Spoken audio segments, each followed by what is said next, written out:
જય Hind. Gujarati study education ચેનલમાં તમારા દરેક મિત્રોનું હાર્દિક સ્વાગત છે. તો આજે આપણે વિડીયોમાં જોશું ધોરણ 12 વિષય છે મિત્રો મનોવિજ્ઞાન. અને મનોવિજ્ઞાન વિષયની અંદર આપણે આજે આ વિડીયોમાં ફેબ્રુઆરી 2025 મિત્રો જે બોર્ડનું પેપર છે એનું આપણે વિભાગ એ અને વિભાગ બી છે એનું આપણે સંપૂર્ણ સોલ્યુશન જોશું. તમે વિડીયો પૂરેપૂરો જોજો. શરૂઆત કરીએ આપણે વિડીયોની. જોઈએ વિભાગ એ તમારી સમક્ષ છે, વિકલ્પો આપ્યા છે. તો જોઈએ આપણે પ્રશ્ન 1 થી શરૂઆત કરીએ.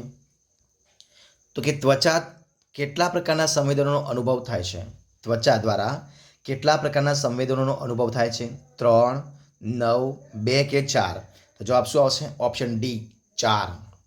જવાબ આવશે ઓપ્શન ડી 4 અનુભવનો. પ્રશ્ન આપણે આગળ જોઈએ કે ધ્યાનની જનની તરીકે કોને ઓળખવામાં આવે છે? શિક્ષણ, જરૂરિયાત, ટેવ કે રસ? તો જવાબ શું આવશે? ઓપ્શન ડી રસને ઓળખવામાં આવે છે.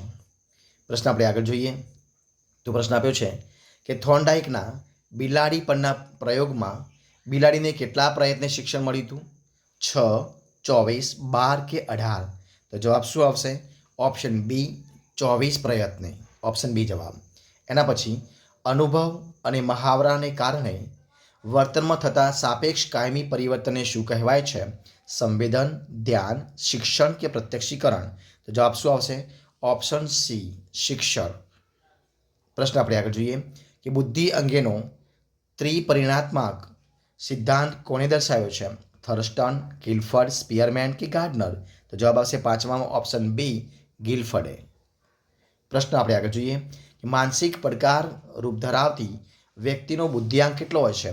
130થી વધુ, 70થી નીચે, 80થી 89 કે 110થી 119? તો જવાબ શું આવશે? ઓપ્શન બી 70થી નીચે. ઓપ્શન બી જવાબ આવશે.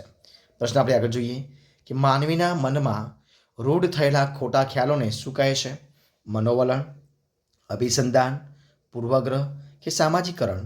તો જવાબ શું આવશે? સાતમામાં જવાબ છે ઓપ્શન એ, એને મનોવલણ કહી શકાય. પ્રશ્ન આપણે આગળ જોઈએ. પ્રશ્ન છે કે મનોવલણો જન્મજાત નહીં પરંતુ કેવા હોય છે? અપેક્ષિત, અનિવાર્ય, સંપાદિત કે કાયમી?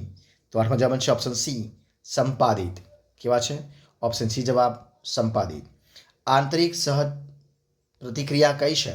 હસવું, રડવું, દોડવું કે ચાલવું? જવાબ છે ઓપ્શન બી રડવું. ઓપ્શન બી જવાબ રડવું. પ્રશ્ન આપણે આગળ જોઈએ કે વ્યક્તિ સમક્ષ શું આવશે? વ્યક્તિ સમક્ષ જ્યારે બે વિકલ્પો હોય અને બંને એને પસંદ હોય પરંતુ બેમાંથી એકની જ પસંદગી કરવાની હોય ત્યારે ઉત્પન્ન થતો સંઘર્ષ કયા પ્રકારનો સંઘર્ષ છે? અભિગમન સંઘર્ષ, વિગમન સંઘર્ષ, વિગમન સંઘર્ષ કે એક પણ નહીં? તો જવાબ શું આવશે? દસમામાં ઓપ્શન એ જવાબ, એટલે કે અભિગમન સંઘર્ષ. ઓપ્શન એ જવાબ બનશે. પ્રશ્ન આગળ જોઈએ આપણે કે અજ્ઞાત કે અભાનપણે અહમને ટકાવી રાખવાની જે પ્રયુક્તિ છે એ પ્રયુક્તિને શું કહેવામાં આવે છે? દમન, બચાવ પ્રયુક્તિ, વ્યક્તિત્વ કે સપનાવસ્થા? તો જવાબ શું બનશે? જવાબ છે ઓપ્શન બી બચાવ પ્રયુક્તિ. શું આવશે? બચાવ પ્રયુક્તિ. જોઈએ પ્રશ્ન આપણે આગળ. પ્રશ્ન છે કે કઈ મનોવિકૃતિમાં બાળક તેને કહેવામાં આવેલા વાક્યનું પુનઃ ઉચ્ચારણ અવારનવાર કરે છે? ઓટિઝમ, એડીએચડી, ડિસ્લેક્સિયા કે લખવાની વિકૃતિ? 12મો જવાબ મિત્રો શું આવશે? ઓપ્શન એ ઓટિઝમની અંદર. ઓપ્શન એ જવાબ ઓટિઝમ. પ્રશ્ન આપણે આગળ જોઈએ કે અસરકારક સલાહના લક્ષણો નીચેનામાંથી મિત્રો કોને દર્શાવે છે? પેટરસન, મોર્ગન, જીબી વોટસન કે ફ્રોઇડ? તો જવાબ શું આવશે? 13મો એ આવશે, એટલે કે પેટરસન. અસરકારક સલાહના લક્ષણો પેટરસને દર્શાવ્યા છે. પ્રશ્ન આપણે આગળ. મહર્ષિ મહેશ યોગી દ્વારા કયા ધ્યાનનો પ્રસાર થયો છે? વિપશ્યના, ભાવાતીત, માઇન્ડ એન્ડ ફૂલ કે લેસ્યા ધ્યાન? તો જવાબ આવશે ઓપ્શન બી ભાવાતીત. શું આવશે? ઓપ્શન બી જવાબ આવશે ભાવાતીત. જે પ્રશ્ન આગળનો કે કયા મનોવૈજ્ઞાનિકે પર્યાવરણના અભિગમનને 5 તંત્રના ખ્યાલ દ્વારા સમજાવ્યો છે? એટકિન્સન, સ્કિનર, કર્ટ લેવિન કે બ્રોન ફ્રેનબ્રેનર? તો જવાબ શું આવશે? 15ની જવાબ છે ઓપ્શન ડી બ્રોન ફ્રેન બ્રેનર. શું આવશે? બ્રોન ફ્રેન બ્રેનરે. પ્રશ્ન આપણે આગળ જોઈએ. 16મા નંબરનો પ્રશ્ન છે કે રેફ્રિજરેટરમાં કયા વાયુનો ઉપયોગ થાય છે?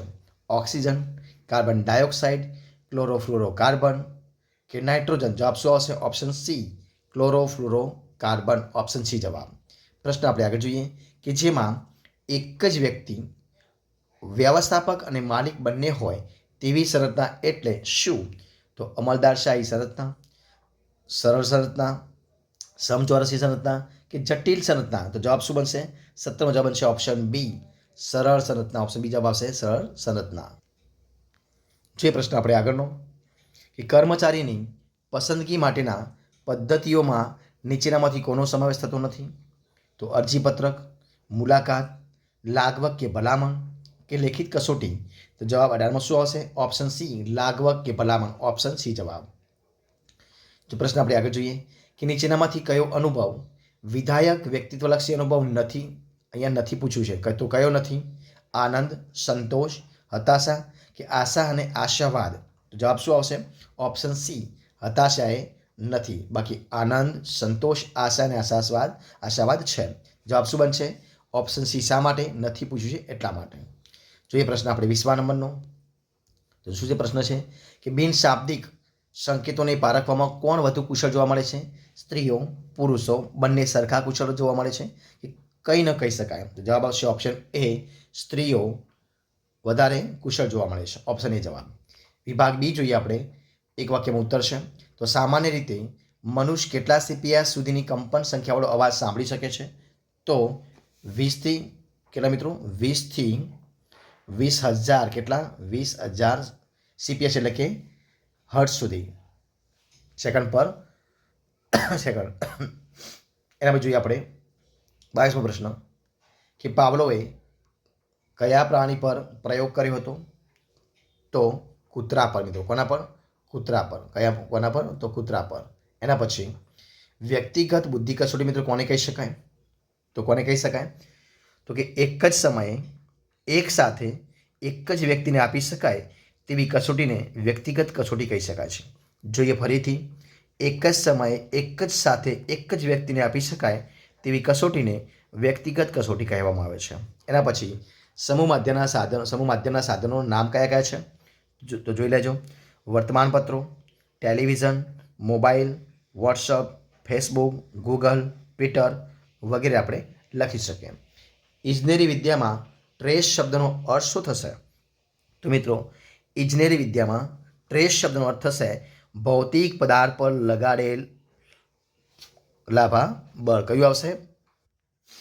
ભૌતિક પદાર્થ પર લગાડેલ બાહ્ય બળ. એના પછી વર્તનવાદના પ્રણેતા કોણ છે? તો મિત્રો વર્તનવાદના પ્રણેતા છે જે.બી. વોટસન. કોણ છે? જે.બી. વોટસન છે. જે.બી. વોટસન. પ્રશ્ન જોઈએ આપણે આગળ કે સલાહમાં ઓછામાં ઓછા કેટલા માણસો પ્રત્યક્ષ સંપર્કમાં આવે છે? તો ઓછામાં ઓછા મિત્રો 2 માણસો. કેટલા માણસો? ઓછામાં ઓછા 2 માણસો સંપર્કમાં આવતા હોય છે. એના પછી જોઈએ પ્રશ્ન આપણે આગળ કે હવાનું પ્રદૂષણ ઘટાડવા શું કરવું જોઈએ? તો વાહન માલિકોએ તેમના વાહનના પ્રદૂષણ સ્તરની તપાસ કરાવવી જોઈએ. બળતણ શીશા રહિત અને જરૂરી ગુણવત્તાવાળું હોય એવું હોવું જોઈએ. શૂન્ય પ્રદૂષણ ધરાવતા એ કોમ્પેન્ટ નેચરલ ગેસ એટલે કે CNGથી ચાલતા વાહનોનો ઉપયોગ કરવો જોઈએ. કચરો કે સૂકા પાંદડા જાહેરમાં બાળવા પર પ્રતિબંધનો ચુસ્ત અમલ થવો જોઈએ. ક્લોરોફ્લોરોકાર્બનનું ઉત્પાદન અને તેનો ઉપયોગ દૂર થવો જોઈએ. આ બધું કરવું જોઈએ. એના પછી અમલદારશાહી સંરચના એટલે શું?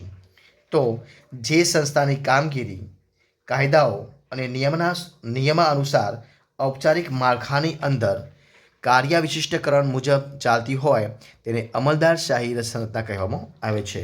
જોઈએ આપણે ફરીથી. તો કે જે સંસ્થાની કામગીરી કાયદાઓ અને નિયમાનુસાર ઔપચારિક માળખામાં ચાલતી કાર્ય વિશિષ્ટકરણ મુજબ ચાલતી હોય તેને અમલદારશાહી સંરચના કહેવામાં આવે છે. એના પછી સુખના પ્રકારો કેટલા છે? તો સુખના મિત્રો 2 પ્રકાર છે. કેટલા છે? 2 છે. અને કયા કયા? તો નંબર 1 છે વ્યક્તિલક્ષી સુખ અને બીજું છે સ્વપ્રગટીકરણ સુખ.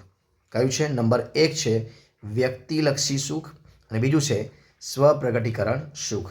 એના પછી જો આપણે જોઈએ વિભાગ C વિશે. તો 10 પ્રશ્નના ટૂંકમાં ઉત્તર લખવાના હતા. દરેકના 2 ગુણ છે. તો આપણે પ્રશ્નો ફટાફટ જોઈ લઈએ. તો જોઈએ આપણે કે ધ્યાનને આકર્ષનારા વસ્તુલક્ષી ઘટકો જણાવવાના હતા, ધ્યાનના કોઈ પણ 4 લક્ષણો જણાવવાના હતા. એના પછી કે આંતરસૂદના પ્રયોગો કોની ઉપર કર્યા હતા, માનસિક વયની વ્યાખ્યા આપવાની હતી, મનોવલણ ઘડતરને અસર કરતા ઘટકો જણાવવાના હતા. તો મનોવલણ ઘડતરને અસર કરતા ઘટકો જણાવવાના હતા. પૂર્વગ્રહો વિચક્ર જન્માવે છે એ સમજાવવાનું હતું. હતાશાની વ્યાખ્યા આપવાની હતી. ઉપરી અહમની સમજૂતી આપવાની હતી. વિકૃત ભયને સમજાવી તેના પ્રકારો જણાવવાના હતા. સલાહાર્થી અને સલાહકાર એનો અર્થ આપવાનો હતો. પ્રતીક વિનિમય પદ્ધતિમાં કેવા પ્રતીકો અપાય છે એ સમજાવવાનું હતું. ભૌતિક પર્યાવરણમાં કઈ કઈ બાબતોનો સમાવેશ થાય છે એ સમજાવવાનું હતું. વિજ્ઞાપનની અસરકારકતા માટે પરિબળો નિર્ણાયક બને છે એની સમજૂતી આપવાની હતી. વિધાયક મનોવિજ્ઞાનના ધ્યેયો સમજાવવાના હતા. અને વિભાગ ડી છે એની અંદર એ 45 થી 58 પ્રશ્નોમાંથી કોઈ પણ 10ના મુદ્દા છે જવાબ આપવાના હતા. દરેકના 3 ગુણ છે. તો કે પ્રત્યક્ષીકૃત સંગઠનમાં સમાનતા અને પૂરકતા સમજાવવાનું હતું. થોર્નડાઇકનો પ્રયોગ સમજાવવાનો હતો. ગાર્ડનરે દર્શાવેલ બુદ્ધિની લાક્ષણિકતાઓમાંથી ભાષાકીય, તાર્કિક, ગાણિતિક અને સાંગીતિક બુદ્ધિ સમજાવવાની હતી. એના પછી સમાજ એટલે કે સામાન્ય જનસમુદાયમાં બુદ્ધિલબ્ધિના વર્ગીકરણ અને ટકાવારી દર્શાવતું કોષ્ટક જણાવવાનું હતું. એના પછી આપણે આગળ જોઈએ તો જે મનોવલણો છે એ મનોવલણો જૂથવ્યાપી હોય છે એવું સવિસ્તર સમજાવવાનું હતું. પૂર્વગ્રહ ઘટાડવામાં સંચાર માધ્યમનું મહત્ત્વ સમજાવવાનું હતું. મનોશારીરિક રોગો તરીકે હૃદય સંબંધી રોગો અને બ્લડ પ્રેશર સમજાવવાનું હતું. માનસિક સ્વાસ્થ્ય સુધારાના ઉપાયોમાંથી આહાર અને કસરત સમજાવવાનું હતું. મનોપચાર અને સલાહ વચ્ચેના 3 તફાવત લખવાના હતા. અને યોગના 8 અંગોના નામ આપો અને એમાંથી યમ વિશે ટૂંકી સમજ આપવાની હતી. બ્રોનફેન બ્રેનનના પર્યાવરણ અંગેના 5 તંત્રોની સમજૂતી આપવાની હતી. માનવ વર્તનની પર્યાવરણ પરની અસરો તરીકે કુદરતી સંસાધનોના દુરુપયોગની સમજૂતી આપવાની હતી. વ્યવસ્થાપકની ભૂમિકાઓની સમજૂતી આપવાની હતી. લગ્નના ફાયદાઓ વર્ણવવાના હતા. ત્યારબાદ વિભાગ ઈ જોઈએ આપણે તો એમાં 59 થી 64 પ્રશ્નોમાંથી 4 પ્રશ્નોના સવિસ્તર ઉત્તર લખવાના હતા. દરેકના 5 ગુણ છે. તો આપણે જોઈએ કે ધ્યાનના વ્યક્તિલક્ષી નિર્ધારકો ઉદાહરણ સહિત સમજાવવાના હતા. દ્રષ્ટિ સંવેદનની વિગતે સમજૂતી આપવાની હતી. કોહલરે ચિમ્પાન્જી પર કરેલા પ્રયોગો જણાવી ખોખાવાળો પ્રયોગ વર્ણવવાનો હતો. સ્કિનરની સમસ્યા પેટીની રચના અને તેની પ્રયોગ યોજના સમજાવવાની હતી. પ્રતિભા સંપન્નતાના લક્ષણો વર્ણવવાના હતા. અને છેલ્લે ગ્રીન હાઉસ અસરની વિગતે ચર્ચા કરવાની હતી. તો મિત્રો અહીંયા આપણે વિડીયો પૂરો કરીએ છીએ. જો તમને મારો વિડીયો ગમ્યો હોય, પસંદ આવ્યો હોય, યુઝફુલ લાગ્યો હોય તો એને લાઇક કરો, કોમેન્ટ કરો, તમારા મિત્રોને વિડીયો શેર કરો. અને છેલ્લે ચેનલમાં નવા હોય, ચેનલ સબસ્ક્રાઈબ ન કરી હોય તો ગુજરાતી સ્ટડી એજ્યુકેશન ચેનલને સબસ્ક્રાઈબ કરવા માટે વિનંતી છે. આપણે ફરી મળીએ એક નવા વિડીયો સાથે, નવા ટોપિક સાથે. ત્યાં સુધી બની રહો. જય હિન્દ, જય ભારત, જય જય ગરવી Gujarat. Best of luck. Thank you.